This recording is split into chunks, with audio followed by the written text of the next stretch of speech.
right, book review number 27 we got here of the Success Vault book review series. We're going to do 60 book reviews in 60 days.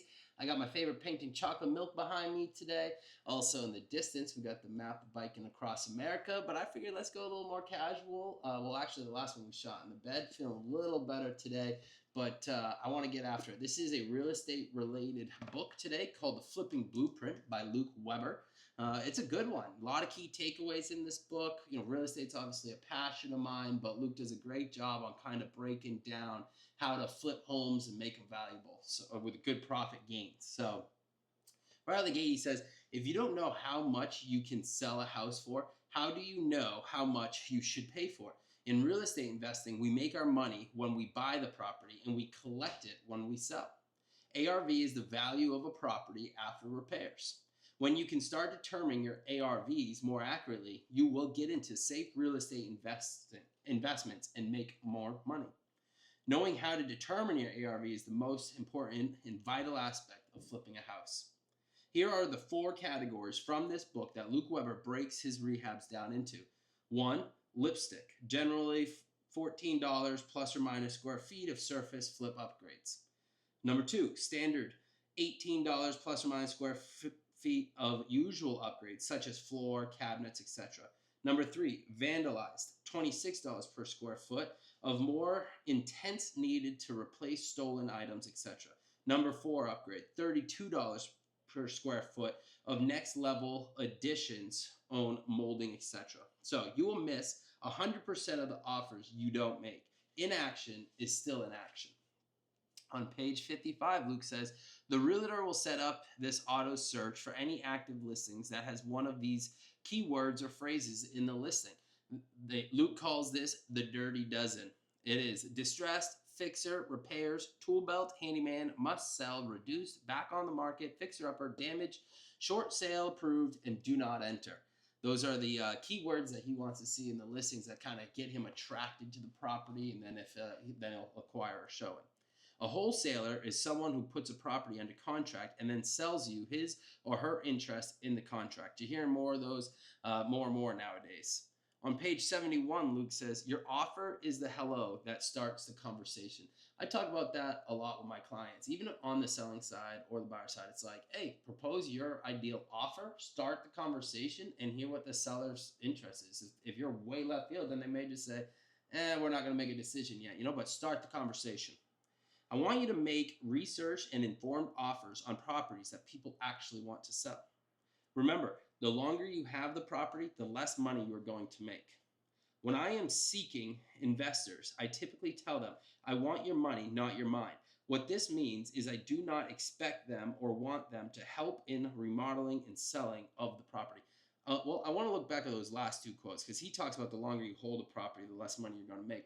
I already can see it now in the comments. Yes, there is a buy and hold formula for real estate, but the Flipping Blueprint by Luke Weber is really about acquiring, the dirtiest house on the nicest street, flipping it, getting a good quick profit, and moving forward. He also says, I know you worked hard for your money. Now let me make your money work hard for you. Always genuinely and authentically. Make it about your client and their best interest, not yours. And that's in reference to communicating with investors. A good presentation is key to convincing people to work with you. Under promise and over deliver. I love that. Always under promise and over deliver. A good let's see here. Even if you are an experienced contractor, it will go more slowly and keep your business from growing. You must hire out the work. I've said it in prior book reviews, but you got to delegate to elevate. Beware of the contractors who drive big expensive trucks that are always clean and contractors who have flashy websites. If they have these, it typically means they are only looking to bid high retail quotes and won't work for you on your flipping numbers.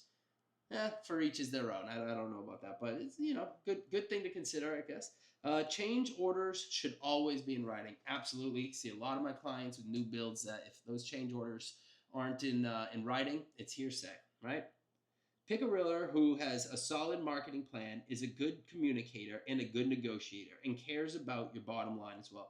Marketing is king, and if your realtor doesn't know what's working and what's not, find a new one. But above all, find one that listens, communicates, and makes interest a top priority. All right, wrapping up this book review already. We got, if you want something, you must go get it. If you need something, you must tell people. If you want your life to change, you must change what you are doing. And lastly, I made a very early decision in this business that if someone didn't support me and what I wanted to do, they were gone. There is no reason to surround yourself with negative and ill will. You must surround yourself with people who are better than you, smarter than you, more knowledgeable than you, if you want to change your current situation. However, this shouldn't be just about becoming more successful. This journey you are on should also be about being happier, having less stress in your life. I wrapped this book review up with that quote because I really stand behind it. I love it. For the 5 questions we got for our mind map reflection, I want to ask you this. Have you ever invested in real estate before? If you were to invest in renovating a property, would you do the work yourself? Is there value in under promising and over delivering? And do you think you should beware of a contractor with big flashy trucks and websites? Lastly, is there ever a bad time to buy and sell real estate? You hear real estate agents always tell you, no, right? It's never a bad time to sell. And I think that is looking at strict market conditions. But for individuals, of course, there's timing, right? You need to time it out best with you. That's why I've had clients that I've worked with for 2-3 years before we put them in a house, right? Or I've talked with sellers who knew they wanted to tap their equity and they wanted to sell the property, but they weren't sure when that right time is. But in the scheme of things, they're not making any more property, right? And there's always going to be deals to have. So hope you like the Flipping Blueprint by Luke Weber. Here, the book review by The Success Vault. I'm having fun doing these. Book review number 27 already.